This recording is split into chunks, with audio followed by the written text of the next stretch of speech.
Secunderabad Boinpally police station పరిధి సంచరావుపూరి కాలనీలో నిన్న రాత్రి సయ్యద్ జునైద్ అనే వ్యక్తిపై సమీప బంధువులు హత్యాయత్నం చేశారు. కుటుంబ కలహాలతో సొంత భావపై అతని బామర్ది సోహైల్, అతీఫ్, రహీబ్ కాద్రీలు కత్తులతో దాడికి పాల్పడ్డారు. రాత్రి సమయాల్లో ఇంట్లోకి చొరబడి విచక్షణారహితంగా కత్తులతో దాడికి పాల్పడంతో సయ్యద్ జునైద్ మెడపై తీవ్ర గాయాలు కాగా అతన్ని స్థానికంగా ఉన్న ఆసుపత్రికి తరలించి చికిత్స అందిస్తున్నారు.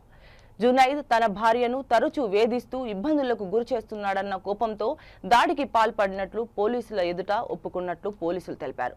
ఇదే విషయంపై జునైద్ మాట్లాడుతూ తనపై అక్రమంగా వరకట్న వేధింపుల కేసు పెట్టి తన కుటుంబ సభ్యులను ఇబ్బందులకు గురి చేస్తున్నారని ఆరోపించారు. బాధ్యులపై కేసు నమోదు చేయాలని డిమాండ్ చేశారు. ఈ ఘటనపై కేసు నమోదు చేసిన బోయిన్పల్లి పోలీసులు దర్యాప్తు ప్రారంభించారు.